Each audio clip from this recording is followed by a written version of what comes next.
It is starting to finally play out exactly like we have said it would. And now we have the shills turning on Lucasfilm. We have shills turning on each other. And it's all playing out exactly like we said it would. We told you this was going to happen. And it is happening like clockwork. Hello everyone, it's Jeremy from Geeks and Gamers, and if you are new here, please like the video, share the video, comment below, and subscribe to the channel. Help me get this algorithm in our favor. It's been going really well lately, and I appreciate it. We all appreciate your support. Now here is Scotty Mendelson from Forbes, one of the biggest shills of them all. Star Wars may never recover from the damage done by Rise of Skywalker. Well, Scott, unfortunately, that's only part of the truth. The Rise of Skywalker is ultimately the result of a terribly planned sequel trilogy, a disastrous second film, and a first film that had no vision whatsoever. But you can blame it on The Rise of Skywalker if you want. I mean, you are the one that says The Last Jedi is the greatest Star Wars movie of all time. Yes, you said that, and it hurts. It hurts. But hey, here we go.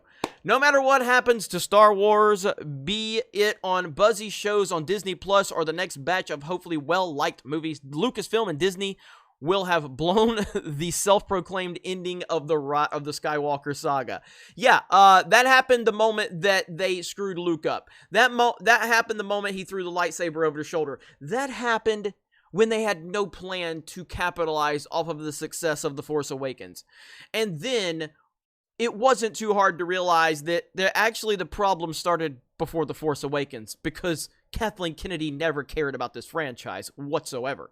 Now, Mendelson just starts rambling and ranting, and he's trying to blame all of this on The Rise of Skywalker. It was no secret the production was rushed, with J.J. Abrams subbing in for Colin Trevorrow. Again, this all comes back to leadership. This all comes back to leadership and Kathleen Kennedy hiring people that she doesn't even know what their vision is. So you can call it a rush production, but it all goes back to the beginning, when Kathleen Kennedy had no plan whatsoever. Now, what's funny here is we actually have some shill-on-shill violence going on. Shill-on-shill violence. Here is Jason Ward. To the contrary, Forbes may never recover from being unintentionally hilarious. There's no such thing as a stupid question, but there are stupid opinions. The beauty of free speech is we can all see how stupid Scott Mendelson's Star Wars opinions are for that SEO mill over there. Shill-on-shill violence, ladies and gentlemen. So Scott Mendelson is just spewing out nonsense. And again, the fact that he still will stand by The Last Jedi being the best Star Wars movie ever, and now he's trying to blame all the problems on The Rise of Skywalker. That was a risk with selling The Rise of Skywalker, not just as the trilogy capper to the first batch of Disney Star Wars movies, but as the grand finale to the Skywalker solo narrative. In a world where Logan, The Dark Knight Rises, Harry Potter and the Deathly Hallows Part 2, and even the Twilight Saga Breaking Dawn Part 2 ended their franchise on financially high notes, selling Rise of Skywalker as the end of all things made 104% commercial sense. However, let's see, it had to be good. Number one, it had to be good, a good movie, B, satisfying trilogy capper, and C, a winning finale to the whole Star Wars saga. It arguably was none of those things in a way that discolored the entire 9-film episodic saga. There's no do-over. Star Wars will survive, but the Skywalker saga may not. Again, Scott, please help me understand, how do you come to that conclusion when out of the gate, The Rise of Skywalker was underperforming. Opening weekend, it was underperforming. People were already checked out because of The Last Jedi. Now again, we go back to The Force Awakens. You can hate The Force Awakens all you want. I will openly admit that there are massive problems with that movie in retrospective when I look back on it. All right?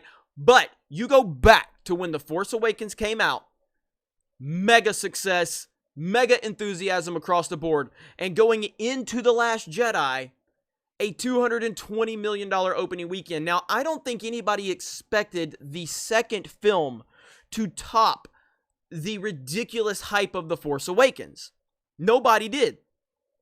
And it still did really well on that opening weekend. The wheels started falling off that week 2. Week 2 with that 8% drop compared to The Force Awakens with a 37% week 2 drop. That's where it all started falling apart, because you started to realize, holy shit, people ain't happy. People are not loving this movie. And then when you really start seeing how Disney started blaming the fans and blaming this person, and you saw Mark Hamill's reaction, and you started hearing a lot of the problems from the production side, and then Colin Trevorrow quit, then you start going, whoa, whoa, whoa. While the thing broke from a fan perspective, second week of The Last Jedi, once you really start peeling these onions back, peeling those layers back, this was actually a problem from the start. And then the majority of people like myself that liked The Force Awakens, and I get it, I always give the people credit, the people like World Class Bullshitters, Ryan Kennel, all of you that were against The Force Awakens from the beginning. I can't claim that, but I give you credit for being ahead of that curve. Nerdrotic, Doomcock, everybody deserves respect that was against it. Jesse Milestone. Then you start really seeing how all of this starts breaking apart, and you start going back to the beginning with Kathleen Kennedy, and you start looking at the comments that she made right there with George Lucas, and you start seeing the lies, seeing the blatant lies, seeing the comments from George Lucas about white slavers, and you start really realizing that this thing was broken before it ever began.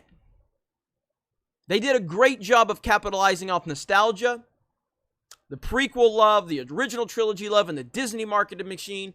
And The Force Awakens did its job. It was good enough. It kept us interested. It opened up enough questions, but the reality of it was they never had a plan. The only plan they had was what? To destroy the original trilogy characters. That was the only plan. Everything else, they had no plan. They had no understanding of it. They just knew that they wanted to move away from the old trilogy and put this new Disney-fied nonsense out there. That's all they knew. So that's where we're at now. And now we have Scotty Mendelson, Mr. The Last Jedi. He says The Last Jedi is the greatest Star Wars film ever. And now we have shill-on-shill violence with Jason Ward going after Scotty. And that's just the beginning.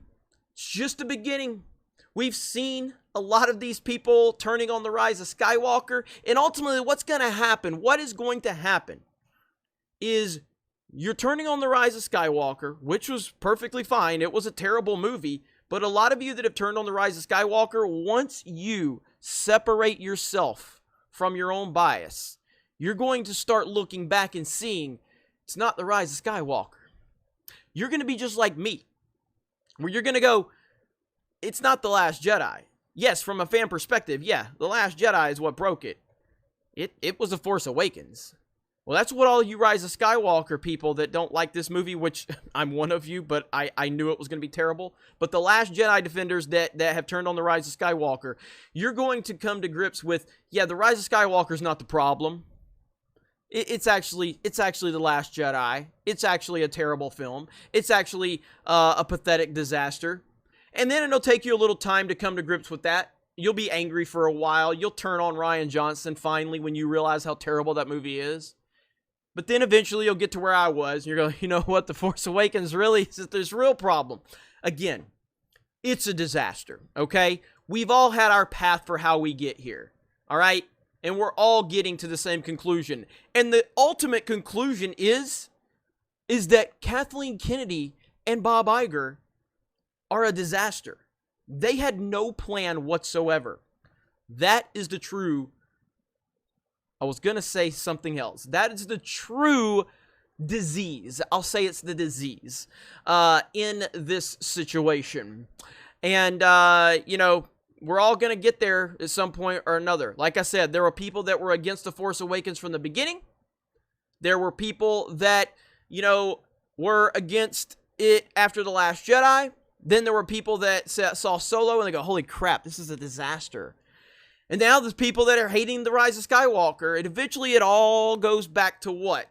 The very beginning where they never had a plan.